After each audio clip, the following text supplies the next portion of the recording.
He said, Pastor, do you see a man that is speaking against us? And the man said, choosing to learn something in a hard way. And he mentioned the name of the man. One man they call VeryDarkMan. Very dark. He said, choosing to learn something in a hard way. I said, no, choosing will not learn something in a hard way. And he is the one that will learn something in hard way. What is happening today is learning it what?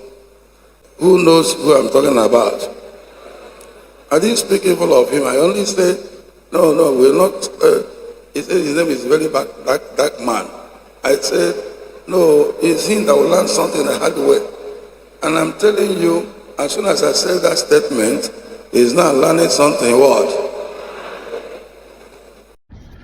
I am telling you, as soon as I said that statement, he's now learning the hard way. You know why this man talk like this? Because they see me for House of Representatives.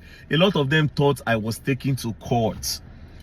You understand? So all these things with EFCC, Bobrisky, they say they carry me go court. No. Do you understand? Now, if you say as soon as you said that thing, I am learning the hard way. If you have this power, your two wives would have been alive. In 2010, you lost your wife. Recently again, you lost your other wife. Do you understand? If you have this power, you won't lose your wives. If you don't swear them down and choosing Mopo, you go wear them for their body. Therefore, no buy. Now, I'm checking the course of how your wife take buy. What I saw was crazy. Sudden. They say sudden buy. She no sick, nothing. See the burial now. Peter will be even go. See the burial. She no sick, nothing. The woman just go like that. If you have this power, she would be alive. Secondly, I never said lost choosing will learn the hard way. I said I will write to the Christian Association of Nigeria because the testimonies that are coming out of that church, it is ridiculous. And a lot of naive people on the internet that they will believe those things. Now they'll come gather, go on a church, go buy that apron now. Things say, okay, if they enter problems, they may they call police. They'll go carry, oh, I am choosing. They'll go blow their shot, they'll buy. Imagine giving a testimony that kidnapper carry you, then knock you collapse for head, you do king, then knock you collapse for leg, you do coin. Come on. That one thought say kidnapper tell and say, let's go like this. He say, my papa is calling me. That is not where my GO told me to go. And the thief tell her, the kidnapper tell her, made it go. The other one said, lion, fly, come carry him. And this is how a lot of them believe that their thing, where they wear like that, he save them from any problem. It's okay to have faith. Miracles happen. But nobody will want to say they explain. Now they exaggerate them. You got one story where one that time for area, one choosing guy where they buy. Say thief come the house, come out, you know the year. He say be choosing. Where did he say shoot me for? Religion have blinded Africa. It has sucked us so deep. That's why one pastor for somewhere go they say miracle soap and miracle water. Say the soap go cure suffering, the water go cure suffering. I must carry my twin water. And people are still in those churches. Pastor, they cash out, they get and clear. Business. The world biggest church in Nigeria. Meanwhile, we know they export anything. We know they produce anything. The youth are jobless, going into fraud. There are a lot of people that can start something. They have the capital, but they would rather invest it because churches now is investment. It's a big investment. They do and cash out. They don't blind us. Look at the countries where we say that they do well today. How many of them they pray? I'm not saying prayers is not good, but go check Japan, go check China. The youth they produce clothing, they go into tech. Nothing where China know if produce as we speak now. There's nothing they cannot produce. Nigerian youth they suppress us. If we talk, they'll say, oh, wait on the Lord. If we talk, they'll say, wait on the Lord, wait on the Lord. If we talk, they tell you to wait on the Lord. The other day, they say economy, they fail. Pastor was saying that Nigeria saying a spiritual problem. Africa, not just Nigeria, Africa. They want use religion finish us. Compare yourself to other countries that are not as religious as you guys. Then may see where the problem they come from. Our problem, especially in this Nigeria, is religion and tribe. Religion and tribe.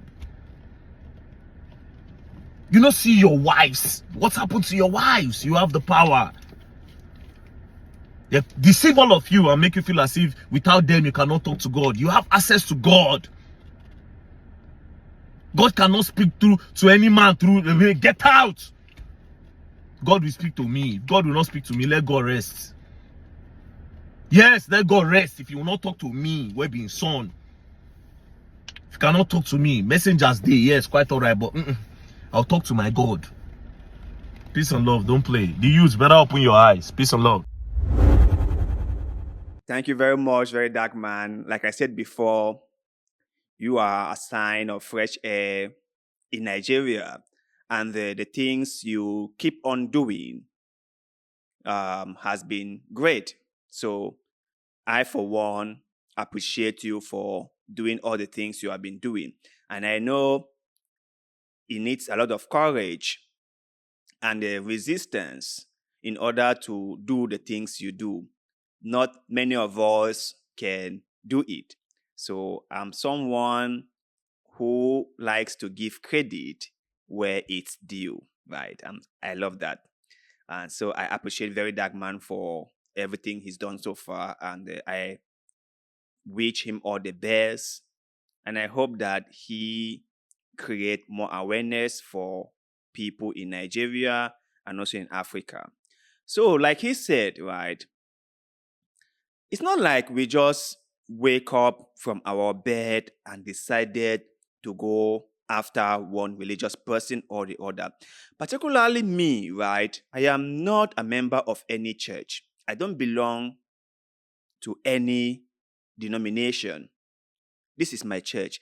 And there's no reason for me to want to bring down one particular preacher in order for his members to come to my church. There's no reason for me to want to say something negative about a preacher because I think or I want his members to follow me to my church. No, that's not it.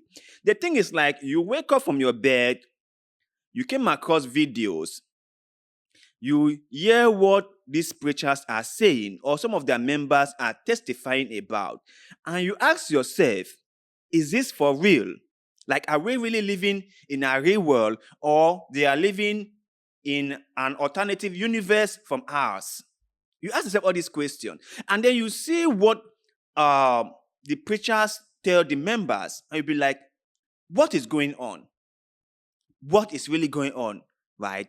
You see, they tell you that we are succeeding, our lives are getting better.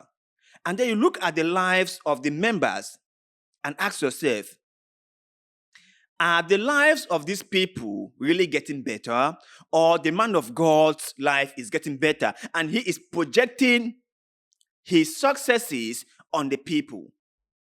Because you look at them, right? The men of God are getting really successful. They are building mansions. They are driving bulletproof cars. And then they project that on the people. And the people also just absorb it, thinking that their lives are also getting better. But is that the truth? Is that the honest truth? Are our lives as society getting better?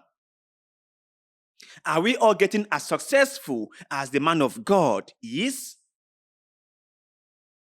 Now, Pastor Lazarus Muoka said that with the apron, nothing can happen to you.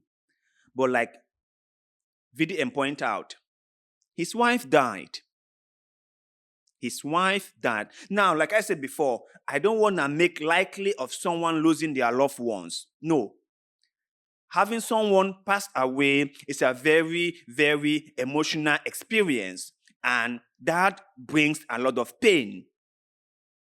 Okay, I understand that. But if you're out there telling people that when they put on this apron, nothing can happen to them, or when they say that they serve the God of the Father choosing or God of my Lord choosing, nothing will happen to them. If you go on telling them like that, how come your life is not as great as what you preach? How come terrible things happen to you? You are the author of the apron. You are the one preaching that message to your members. And you are the one telling them that if they believe and if they wear those aprons, nothing will happen to them. But yet still, your life is not as great as you might project. That is the thing. That is the thing. You know, it was the same thing I said about Pastor Chris when he said that if you serve a living God, things will work well for you. And I'm like, yeah, but it doesn't mean that you will not face difficult situations. That's not it. Because as far as I'm concerned, your wife divorced you and your son isn't having it any better. So why do you guys come on the pulpit and tell people that everything will be flowery? Whereby it's not. It is not. You are out there intentionally lying to the people. You are out there willfully brainwashing people. Rather than telling people the honest truth, you sugarcoat everything. This is wrong. This is wrong. This is really, really wrong. And there's one thing that I have realized recently, that when you talk against a man of God, when you pinpoint some of the excesses of men of God, people say you are criticizing men of God. You have no right to do that, and the Lord will judge you. If we cannot hold each other accountable for the things we say and do, how do we want our society to move ahead? If we cannot say, hey, this thing you're doing is wrong, don't do it, how do we expect our society to forge ahead? Because it is our responsibility to hold each other accountable for our own excesses. And everyone should be held at the same standard or at the same level. Everyone. There should be no exception. No exception.